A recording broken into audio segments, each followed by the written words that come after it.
आज मी करणार आहे कढीपत्त्याची चटणी। त्यासाठी मी खूप सारा कढीपत्ता फ्रेश असा घेऊन आलेले आहे।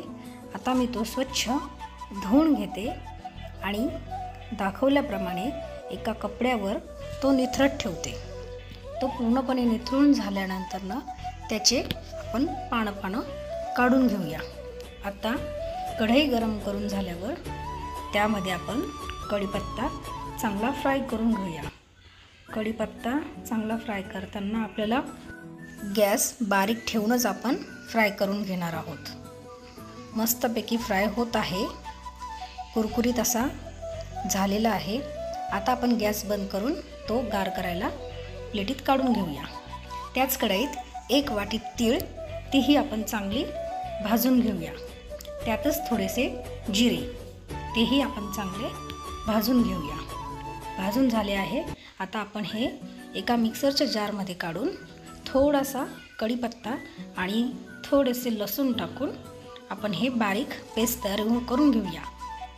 त्यातच परत थोडीशी तीळ आणि कढीपत्ता आणि लसूण पुन्हा आपण हे मिक्सरला बारीक करून घेऊया। पाहू शकता मस्त असे बारीक झालेले आहे। खूप बारीक नाही, खूप गरगरीत नाही, असे मी ठेवलेले आहे। आता हे एका प्लेटीत पसरून घेऊया, म्हणजे यातली गरमपणा हा निघून जाईल। रूम टेम्परेचरला आल्यानंतर त्याच कढईत आपण पुन्हा थोडं तेल टाकून आणि ही चटणी टाकून परतून घेऊया, म्हणजे ही चटणी साधारण 15 ते 20 दिवस टिकून राहील। काहीही खायला नसले तेव्हा झटपट पोळीसंग आपण ही खाऊ शकतो। खूप छान आणि खूप मस्त लागते। चटणी परतून घेत असताना त्यात मी चवीप्रमाणे मीठ आणि आवडीप्रमाणे लाल मिर्च पावडर वापरली आहे। मस्तपैकी परतून झाले आहे। आता ते मी एका प्लेटीत पुन्हा एकदा गार करायला काढून घेते। तयार कढीपत्त्याची चटणी।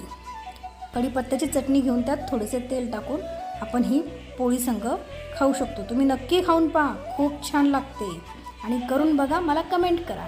धन्यवाद। कढीपत्त्याची चटणी।